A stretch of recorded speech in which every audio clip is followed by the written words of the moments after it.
Welcome, Dr. James Beckett, Sports Card Insights. This is the first of the Father's Day special episodes.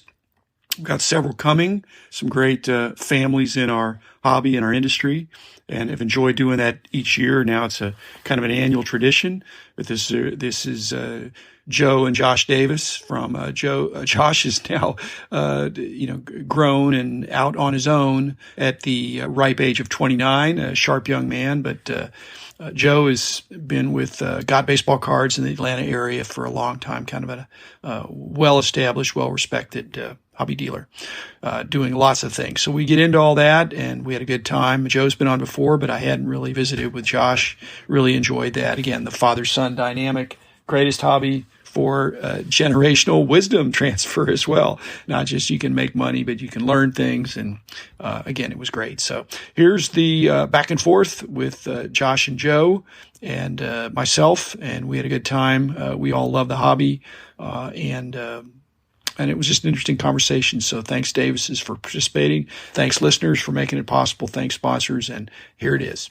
Welcome, Joe and Josh. Joe, you've been on before, Got Baseball Cards. Josh, looking forward to having your perspective. This is a special father-son episode, and I think it's the greatest hobby of all time, but I think it also can be the greatest father-son or parent-child hobby of all time, too. And I'm not just talking about the parent driving. I think it can be participatory for both. So welcome to the show, Davises. And Josh, why don't you go first? And why don't you introduce your dad to the audience? And then Joe can introduce you to the audience. And then we'll talk about y'all's dynamic and what's exciting over in Georgia or wherever you are now, Josh, because I don't know if you're there. I think you're somewhere else. Yep, out in California, anyway, but happy to. Okay, Josh, tell us about Joe from your perspective, your dad.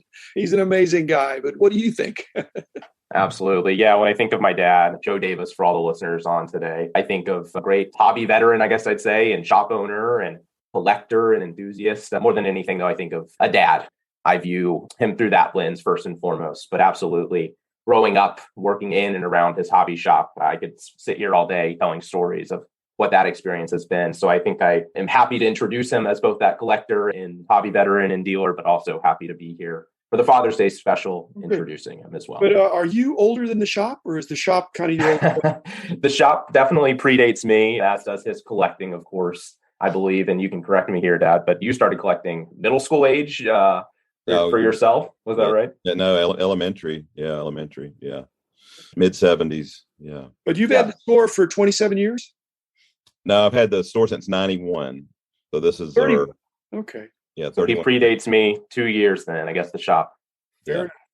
Okay, Joe introduced Josh to us, and he's like a son to you because he is your son. Yeah. But what's outstanding about Josh, and what are his hobby connections here? There's so many great things I could say about my son. I love him so much. He's our firstborn, just a wonderful, young, godly man who loves his wife and loves our family. And he's a great son to me and a great brother to his sister, Allison. And we have had so many wonderful memories since he came into our life in September of 1993. I've often called him, hey, buddy, because as he grew up, he got into sports with me, going to ball games, and not only just the love of sports, but the love of collecting as well. From the time he's been very young, loved collect, especially basketball's always been his favorite. And so we've had many great memories traveling to shows together from the time he was very young, and still to this day is a huge help to us in the business as well in various ways. Did you all have family vacations that were hobby centric?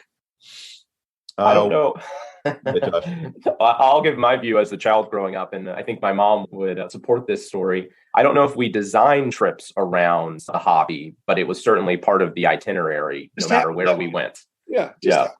Exactly. No matter where we were, anywhere in the country, we always were looking up, using the phone book at that time. And then when Google came around, finding the local hobby shop. So we certainly toured the country whenever we went. Or you just happened to be in Chicago in late July, or maybe Cleveland, one of those beautiful. Baltimore or Anaheim. Yep. Each and every summer. Yeah. Yeah. No, that's great. Okay. So what do you do for a career, Josh? I work at Google now. I work on an internal consulting team. I was formerly in consulting industry. I've been at Google for just under a year now and do anything and everything. I like to think of myself as a problem solver. How are you a problem solver for your dad, since you have all this amazing experience and technical know-how? I think he's doing pretty well, but what's your contribution to his technical prowess?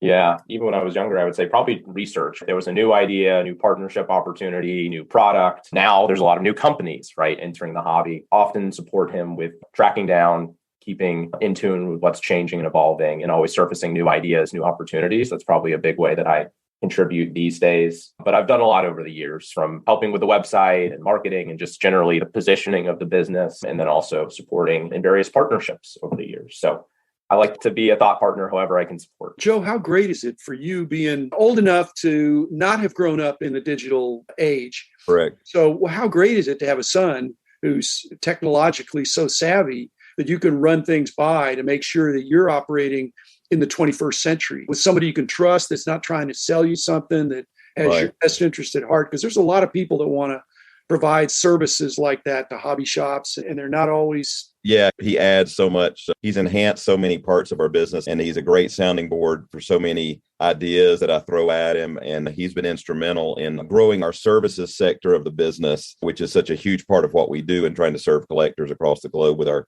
grading and things like that. He helped design and refine the spreadsheet submission forms we use, and he's added various components to our website to make it flow better, and added all kind of FAQs, which have helped the customers understand how we can serve them better. We were just refining that last week together.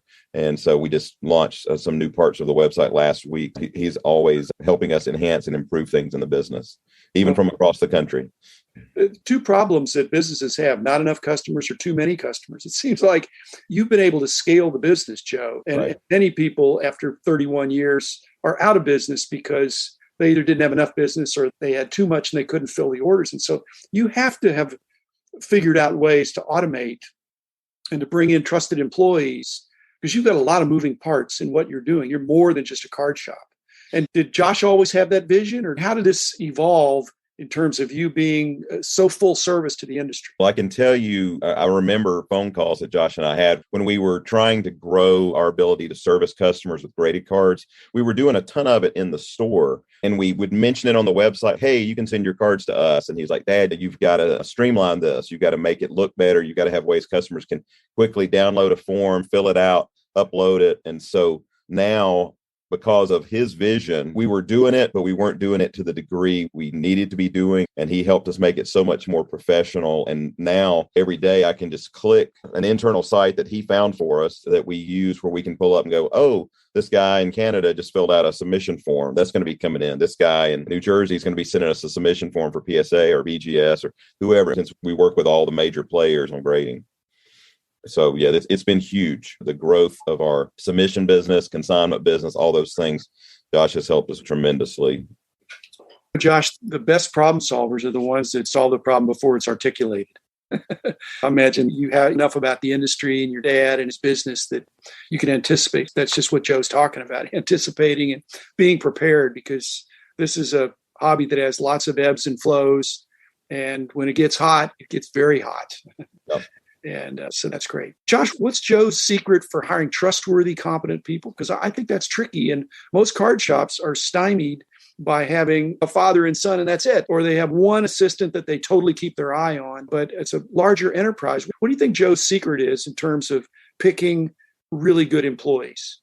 Yeah, it's a great question. And it's been especially relevant over the years, right? We've had some highs in this hobby, in this industry, and that's led to periods or even years of, I'll call it, surge activity, where my dad's had to ramp up quickly. And I think more than anything, he probably screens and hires for character above all else. I think, and I've seen this in other industries, right?